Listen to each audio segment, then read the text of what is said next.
What's good YouTube? This is a boy Perez_Dude. Welcome back to my YouTube channel. So yeah, guys, I know guys I've told you all but I didn't show you papras pedu panonzi pamakara pachona at our farm. I didn't show you pa farm bed. So let us start from the bound. Kononzi ko kubani. It's so hot and I'm so tired. But I'm gonna be showing you so this is our small bound. This is a ladder, traditional natural ladder. So you guys, this is our bound. Zero bani redu refojga patinorima panapa. You understand? So let me show you around how our bound looks like. So this is our firewood. Wuni. So no shandisa with some bound to more. I think I have explained on another video. And she explained how do we cure for tobacco? Is it curing or burning tobacco? The process and stuff. So this is our bound here. Pamakara farm. Tunesa wuna hapa. Kutirime fojga ndiozo wuni zacho and stuff. So yeah, let's just check inside and see what can we see. This is a farm tour of Makara farm.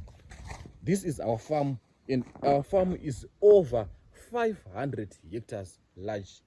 It's very big, right? So yeah, this is our bound, how it looks like inside. From inside, but it's just gonna be tape and all the stuff. I think I should do on another video. Can I also not on a video? Please go and check it out. So yeah, this is the my tubes and tender heat and stuff and all the stuff. This is our bound. So to Baba Ban, we come to the main yard. This is our kitchen. Let me get closer. You understand? And show you to what's popping there. You understand?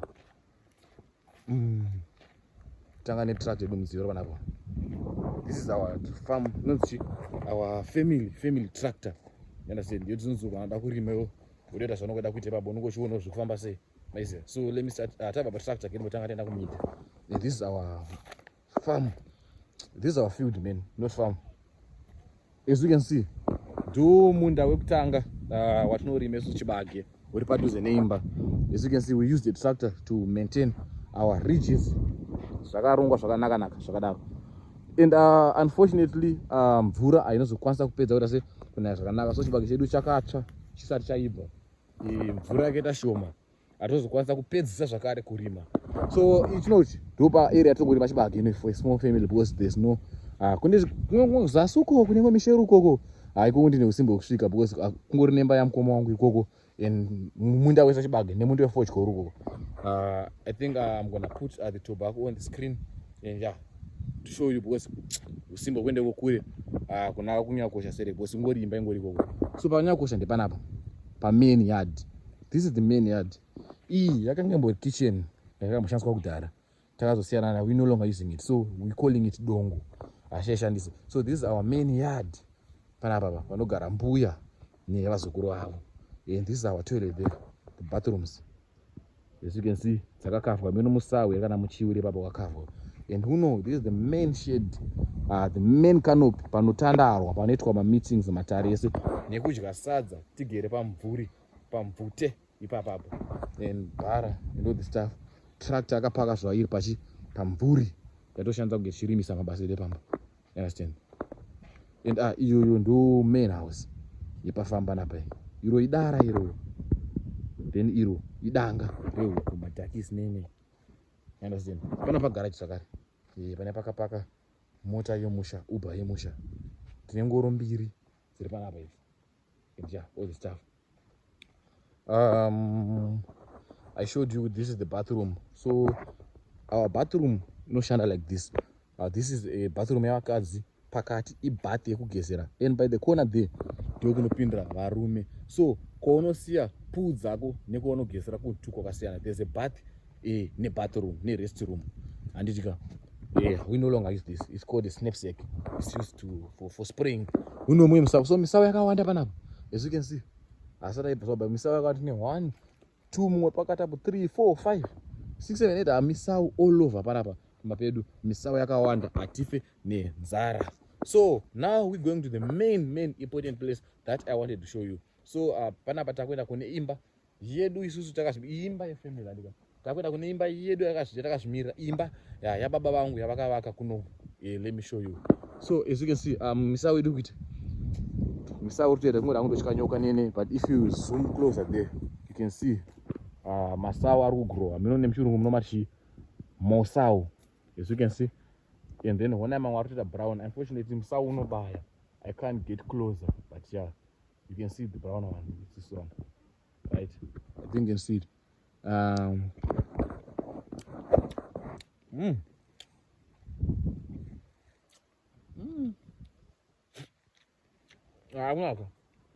So guys, let me try to reach it. Okay, as you can see, let me focus it. Musawi ratoibva yeah, I didn't know this is in Masau already. There's a lot at home.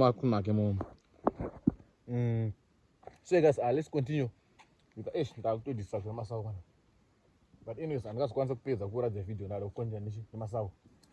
Let's continue to the main important part of the farm. And you look. So guys, they call it the palace. Let me focus it.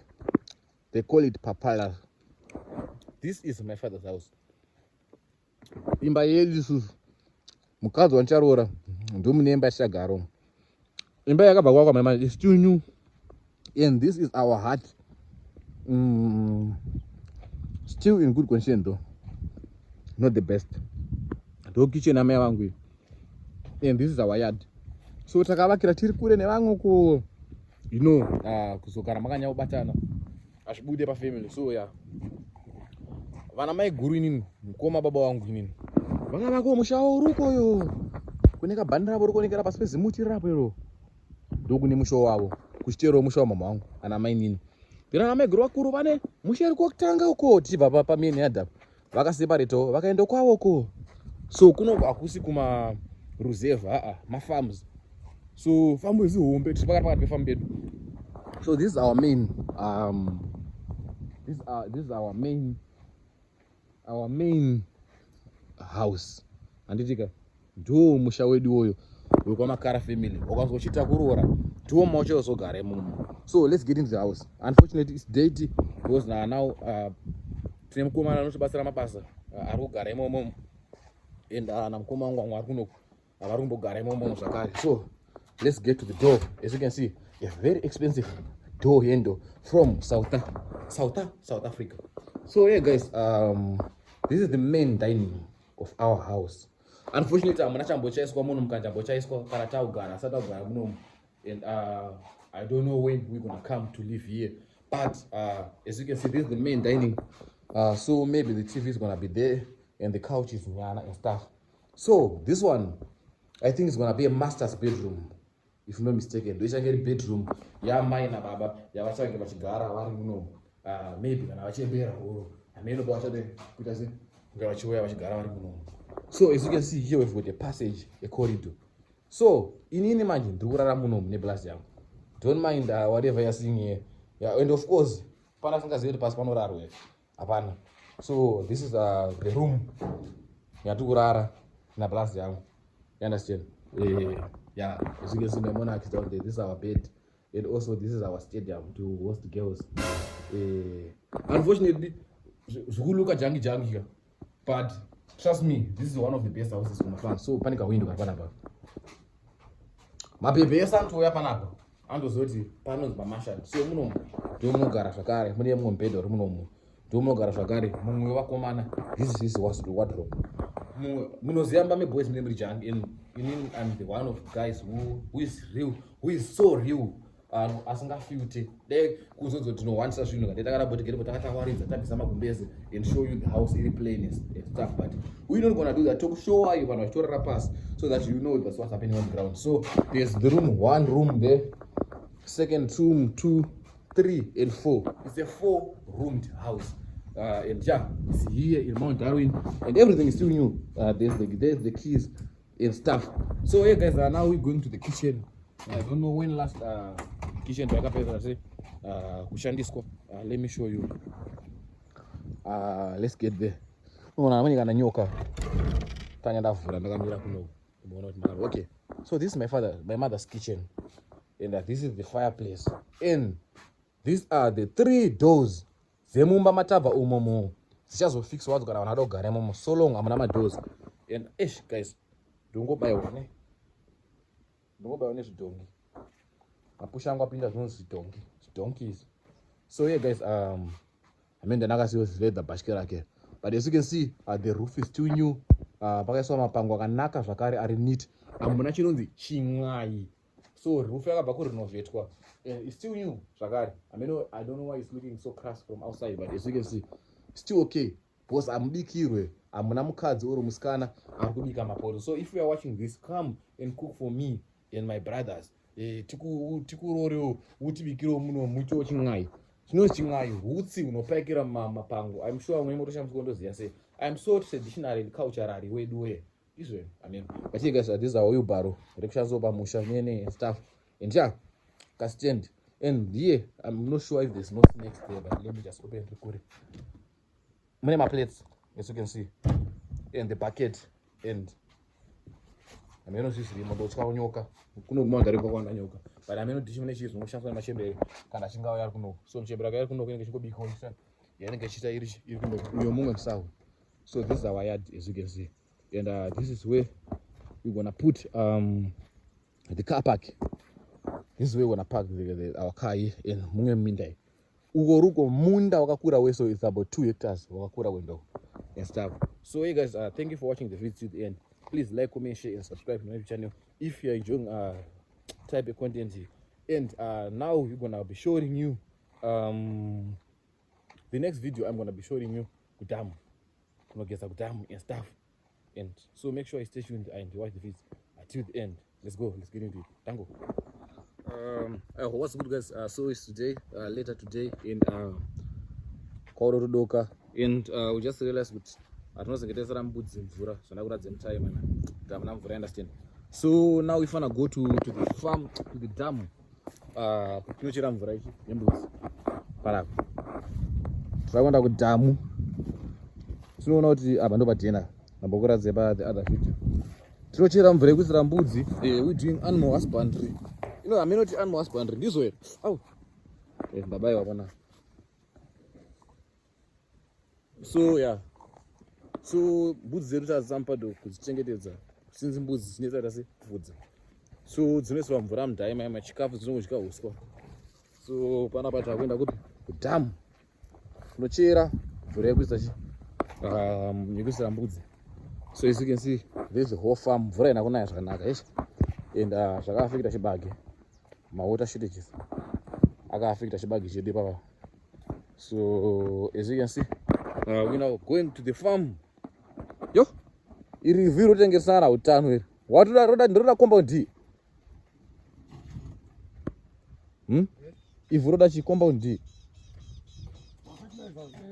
Yes. Yo, runyasoradza kuti rangu dhaga risina ipitsende ichi. Don't want to loom soil, guys. I think don't loom soil. Wakaita agriculture tell us down comment section kuti ivhu ripo.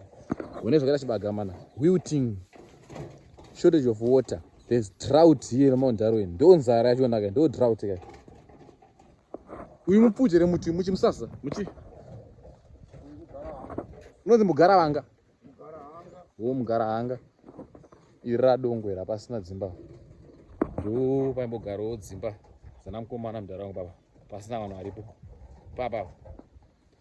And yeah, now tunanga. Where's the mundo? It's a hectare, right? Mundo wa mudharaunda weso. 1 hectare. Chibage chafa baba. Unobata kuzasi uko. I wish they had a drone. Unfortunately, I don't want to think a drone because takaona quality yakadhakwa and stuff. So tinokwanisa kutenga drone. Dai ndachokuradze nepadenga pesa pa richibhuruka chiona zvese zvikuitika. Nekudhamu tori bhurutsa padenga pedrum pesa. But the quality was not nice. The quality was very low and poor. And we can't deal with that type of quality content. So yeah, now tautosvika padhamu. Kudhamu ndo zvakare kune garden. Kwalechirwa gardening and stuff. So yeah, we'll be showing you around also. Zviri kuitika imomo nezvakasiyana siyana. But so just make sure you stay tuned. So ndoronzi ruzhowa ruchengetedza kubva kumombe. Nemhuka dzemusango nemhembwe nezvese zvipinde papa. ruzhowa ijurawo runogadzirwa nemiti. Paungoratidza miti so uchengetedza gadheni renyu ndoruzhowa rwachonerwa. So we're still going padam. Tatosvika padam guys. So let me show you patai dhamu redu zvarakaita. And it's not that big. Hakuna kunyanya kunaya so hamuna mvura yakawanda. But pamafarms ese ari around so vandochera mvura ipapo because ndorega farm ritori nemvura zviri nani. Since ndakuudza kuti kune nzara. So yeah. Harisi dhamu hombe so zvamuita se zvamufungira. So yeah guys. This is our dam. Pane muuyu kapana apa. Akatoita kai. Getozomapwanya. Getogorpwanya guys. When tine muuyu pamba pedu panapa. Mimi mombe zedereza. Mimi ndarana nemombe dzao dzozomwa mvura kudhamu kwedu ako. So yeah guys, this is our dam. Here. This is Makara Dam. Redu personally. Redu rori. Mune madhadha. Ngentazo ndomawane pa. Mune madhakisi. Usavi urimo futi momo. Tinofuya madhadha. Nema national ducks now. Unfortunately, asa paruita tumvura po. I mean if you can see pane madhadha ari kumuvha apo. Tine madhadha madhakisi momo dam. Kana wakasimba pakupfuura. Wakada kupfuura hove dzinowanika zvakare imomo everything. Unfortunately hatina hove zveso because dzinofarira kuhodhwa dzokandwa imomo dzongosairirwa dzozvarana towana hove. And yeah, this is our dam. Rese redhamu. Saka kuna vanofukurira madhamu tifukunurirewo please. Hatina mari. I'm kidding but yeah guys, para kufukunura dhamu rese iproject itori munzira asati ita nemari zvinotidhurei. But kana pane makamani zvaita zvekufukunura please tell me mundibate kuti mari muri quotation ndo dhamu rachone. I think it's 100 meters from here. So I think let me just say it's 4x4 400 meters kwese all both sides. Roda kufukunurwa kwese kunofanira kunge nemvura kuno ndo panomwira mombe papa. Saka ndo patichachera mvura ipapo kunopa mbudzi nemvura yekugeza zvakare. Kana siuchera kubhohol if you wanna save you can go and fetch there. As you can see it's clean water. It's not that dirty. It's clean water. Matashka zvese kumanya. As you can see it's clean water. Mazona. So yeah, do zvika panapa. So now let me go and show you our garden redu, the gardening that we are doing here and stuff. Okay, so panaka ira kengowachira. As you can see pane zvima washing powder zvezvi zvingogare papa. Pane mauyu guys. Uyu muuyu iri uyu iri baobab rogadzira mazoi inonzi makasketi nyama kudya maso ndo unonzi muuyu. Simuti rakasimbisa iroro. So guys, as you can see, we also doing gardening here. And this is our garden. Garden is about using nemvura for adequate water supply. But this is my shallows.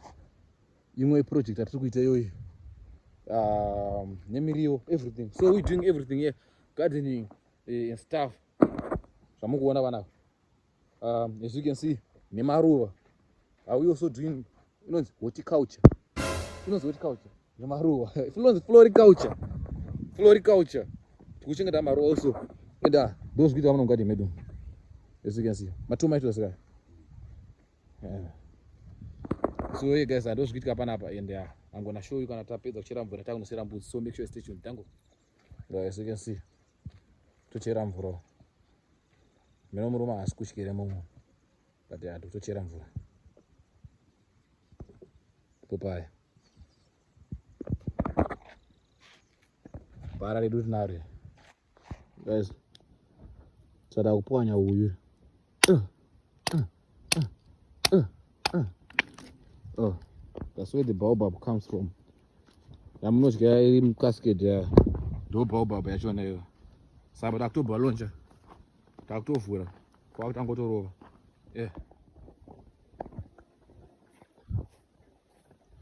Right, takunofida mbudzi. Tanopa mbudzi mvura. Vaneta? Nauya.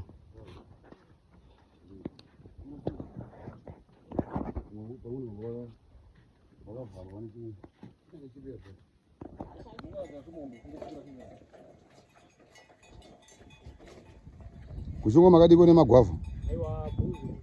Ngwavha ndi. Nenjuma. Nemagwavha.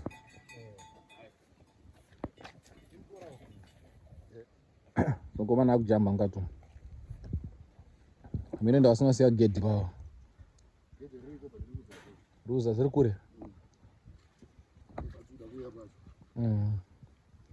Ndinofanira kutambisa.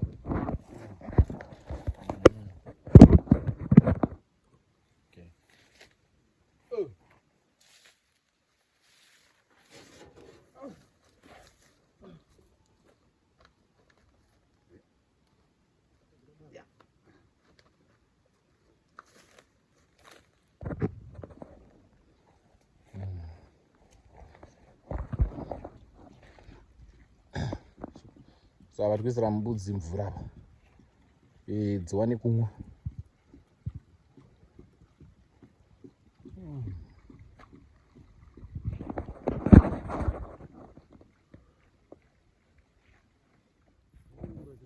Era crisis.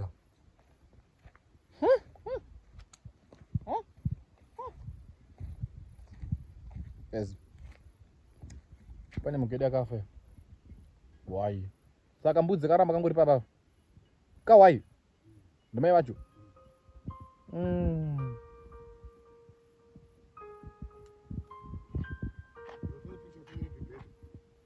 Guys, taona mugedi akafa. Why? Yakafa minuti yakafa ni smelling really bad, but yo, another loss. Taita loss man. It's smelling so bad. I think maybe I got one in or something. Was here in the paddock in Gawan Kenny. So to tin and boots is good, it's no one for her. And yeah. It's bad. Hectic. It's boots. And these are more bezeries. Spanapes. No more bezeries. Because more bezan because the name is white. There's the one. There's the copy. Easy. Oh. And you know. So guys, no more bezeries. Spanapes. Go, Andan. Tommy. Never have touched on the men.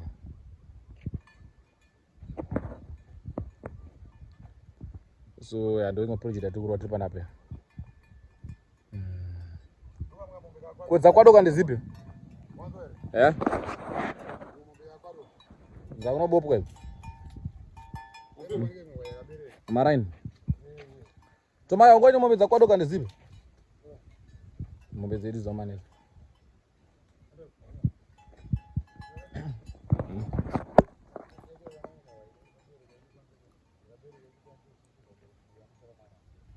Mombe zerizo. So ndo project atukuita panapa pane mombe. Takubaya. Nenda kuratidza mombe dzamudhara wangu. Iyi tsvuku. Nedzimwe handinyazodziziva because dzakatengwa mai manje. Dziri mombe. So yeah. Make sure you stay tuned.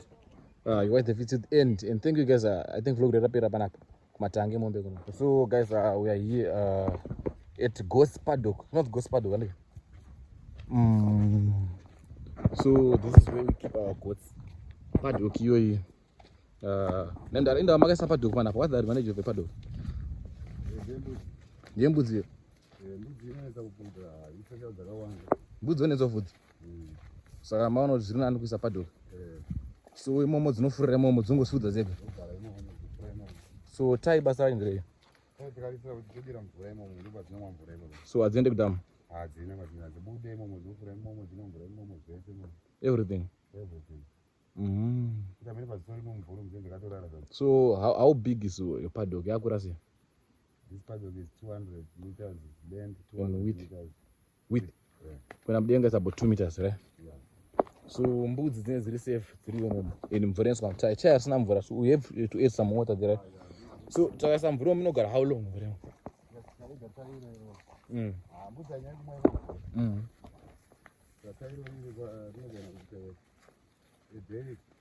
Pedza. So per week dzinomwa mvura kangana? Muwedzera. Okay. So guys. Kana kudya idyisa. 15? Oh. Saka paddock mungarichinje. Saka mati mimi paddock renyu rakakura 2 by 2 handika 200 by 200. Saka mungazorichinja after makore mangani kuti dzapedza green uswa? Dzinopedza uswa after kana makore mangani kuti makurinyiwa paddock renyu? Makuisa rimwe paddock. Dzipedze. Nungo chingorimo. Ko mombe dzaenda kupa? Angosadzira. Mombe ndodanga redu ke? Dzinofana? Okay. Idanga remombe. Okay. Rariba 40 by 40. Oh, tumatanga tudiko. Kana zibongo todzisa mukati momo. Kana yangu yekuti madhaka akuzara mudanga tozodzisa zibombero. Nguve kunaya. Samune matanga ipandanga uhombe riri kunze rakavari newaya. Kozita mamwe mukati samunomaisa mukati umo. Kana yangu yekunaya pane madhaka munozibvisa zotanga kungotendera everywhere muno. Tiza madhaka. Saka tumuru tine danga radzipa papa. Kana tingomhanya mhanya muno. Paddock nembudzi.